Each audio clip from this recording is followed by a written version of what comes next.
네, 오늘은 승님이 준비해 주셨습니다. 고조리서 개요. 개요입니다. 개요.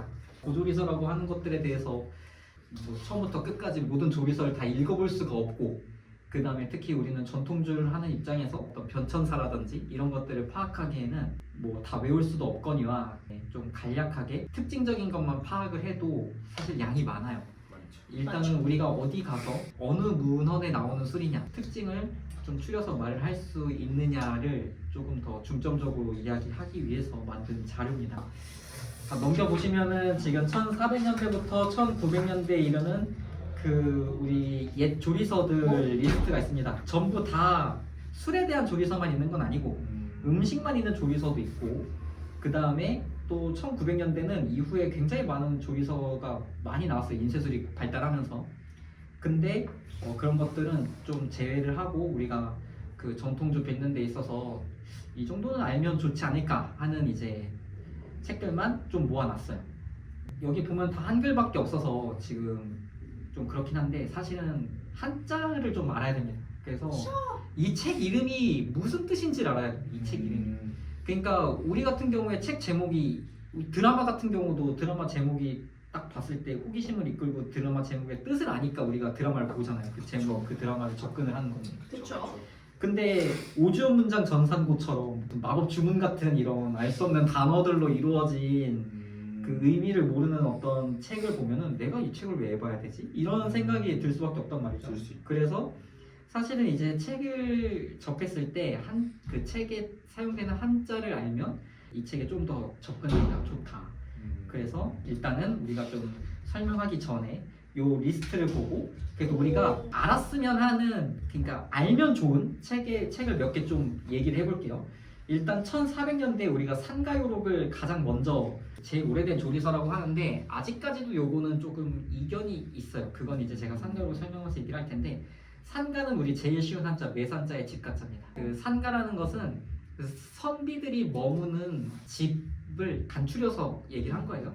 요록은 필요할 요자에다가 기록할 요자니까 산가, 그러니까 선비가 사는 데 있어서 필요한 것들을 기록한 것이라는 뜻입니다.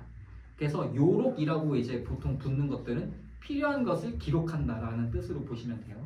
그 다음에 산이라는 글자가 들어가면 대체로 선비의 어떤 식생활에 관련된 산? 외산자. 외산자. 그래서 우리 산림경제, 그 다음에 산가요록 뭐 이런 단어들이 나오면은 이제 그런 쪽으로 생각을 해도 조금 괜찮습니다. 저 질문이 있습니다. 네. 우리가 생각했을 때 보통은 뭐 여자들이 술을 빚었다 막 이런 얘기들도 많이 하고 집안에 뭐 제사나 이런 것 때문에 술을 빚었다 이런 얘기가 되게 많이 하는데, 이제 그런 입장에서 사실 선비와 음식이 같은 줄에 놓는 게 좀 저는 이상하거든요. 그거는 사실 조선 전기부터 이제 후기에 이르기까지 여성의 지위라든지 남성의 지위 이런 것들이 변화하는 과정도 물론 있었어요. 고려 때는 또 여성도 관직을 임했으니까. 근데 사실상 기록의 주체가 남성이 높았어요. 왜냐하면 세종대왕님이 훈민정음을 만들어서 모든 사람들이 이제 글을 편하게 쓰게 할 수 있기 이전까지는 대체로 이제 한문이 주로 기록의 주체였고, 그 다음에 그 한문을 그래도 상대적으로 많이 배우고 그 다음에 기록할 수 있었던 사람이 선비이기도 했어요. 그 다음에 특히 제사 음식을 다루는 데 있어서 원래는, 지금은 이제 제사할 때 막 집집마다 막 명절에 막 며느리들이 모여서 음식을 했지만 제사 음식은 남자가 차렸습니다. 원래. 집안의 음식은 여자가 차리더라도 제사를 지낼 때만큼은 남자가 음식을 했어요. 그 다음에 궁중에서도 마찬가지고, 우리 그 대장금 때문에 좀 사람들이 잘 모르는 게 있는데 궁녀가 음식을 하지 않았어요. 숙수라고 불리는 그 남성이 음식을 했습니다. 약간 음식을 하는 사람이 어떤 음식을 하느냐, 또 이제 어떤 의미로 그 음식을 하느냐에 따라서 그 뭐 노비가 할 수도 있고 며느리가 할 수도 있고 아니면 그 집안의 뭐 장자나 장손 혹은 이제 남자들이 하는 그런 것들이 있는데, 특히 요 산가요록 같은 경우에는 이 조선 전기 얘기를 하면은 조금 왜 남자가 이런 책을 썼는지도 좀 알 수가 있는 게, 전순이라고 하는 사람은 어의예요. 어의.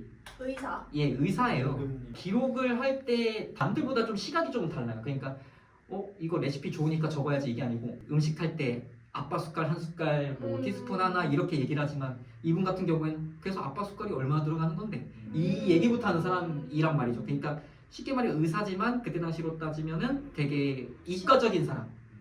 그래서 산가유록 같은 경우에는 제일 먼저 나오는 게 도량령인 거예요. 근데 산가유록은 여전히 좀 의문인 게 뭐냐면 전순이라는 사람은 조선왕조실록에 꾸준히 나오는 인물이기는 한데 식료찬유를 작성했다는 얘기는 조선왕조실록에 나와요. 근데 산가유록을 작성했다는 얘기는 안 나와요. 물론 이제 이 어이라고 한들 뭐 그 사람이 적은 모든 책이 다 이렇게 기록에 나오진 않겠지만 식료찬유 같은 경우에는 우리 식생활에 사용되는 재료들을 가지고 얼마나 우리가 이걸 다양하게 이용할 수 있고 어떤 효험이 있는지를 이제 설명을 한 거예요. 그래서 식료찬유 같은 경우에는 좀 근거가 명확한데 산가유록 같은 경우에는 근거가 명확하지 않다. 명확하지 않은 이유도 이따 말씀을 드릴 거고요. 그 다음에 1500년대 수은잡방 같은 경우에는 지금도 안동에 가면 있어요. 탁청정이라는 곳이 있는데 탁청정은 이제 김유라는 사람의 호입니다. 그래서 탁청정 김유가 이제 수은잡방을 작성하기 시작해서 그의 이제 그 손자까지 작성을 했던 문서예요. 여기 있는 조리서 중에는 그래도 지금 현재 보물로 지정되어 있는 문헌이고 수운 같은 경우에는 굉장히 유교적인 단어예요. 굉장히. 그래서 주역이라고 하는 책에 나오는 그 단어인데 그 안에는 상대적으로 다른 음식보다 술을 빚는 방법이 상대적으로 더 많이 나와요. 수은잡방을 봤을 때 중국의 문헌을 좀 따온 것도 있고 그 다음에 이제 다른 책에서 볼 수 있는 주방문도 있지만 그 자기네 집안 여기가 이제 광산 김씨거든요. 그래서 광산 김씨의 집성촌은 오천이라는 지방인데 오천양법이라는 그런 이제 그 지역만의 일단 술 빚는 법도 넣어놓기도 하고 그 다음에 우리 동네에 뭐 연 만드는 법도 넣어놓기도 하고 해서 좀 지역색이 좀 드러나는 그런 특징도 가지고 있죠. 저 좀 궁금한 게 네. 있습니다. 왜 이 전은 없어요? 이전은 발견이 안 된 겁니다. 그러니까 있을 수도 있고 없을 수도 있어요. 술의 기원 막 이런 거 책을 읽어보면 막 동명왕 막 이런 거 나오잖아요. 그래서 네. 사실은 더 전에 뭐 삼국시대부터 술은 존재했고 혹은 더 그 전부터 존재했고 이렇게 우리는 계속 책에서 이렇게 보고 있는데 사실 맨날 고문원 하면 한 3개월부터 시작이란 말이죠. 항상 궁금한 거죠. 왜 발견되지 않는가 혹은 왜 없는가. 산가유록부터 시작한 것도 2000년대 이후부터예요. 상가유록 발견이 된 게 2000년이기 때문에 그래서 예전에는 수은작품부터 시작했어요. 그래서 술 빚는 법에 대한 어떤 구체적인 방법을 논하는 우리 지금 국내 문헌들이 사실 아직 발견이 안 된 게 분명히 있을 것 같고 참고로 이제 좀 웃긴 거는 여기 제가 아까 처음에 말했던 오주문장 전상국 같은 경우에는 그 군밤 장수가 군밤 봉투로 쓰던 예. 그런 이제 사실 문헌이었어요. 그게 이제 나중에 발견이 된 거고 어쨌든 이런 식으로 개미서 같은 경우에도 한 2년 전, 3년 전에 발견이 됐어요. 1500년대에 지금 작성됐다고 하는. 그래서 이런 식으로 이제 천천히 또 발견이 되고 있고 또 드러나고 있는 것도 있으니까 앞으로 또 시간이 지나면서 또 발견되는 게 있을 거라고 생각을 합니다.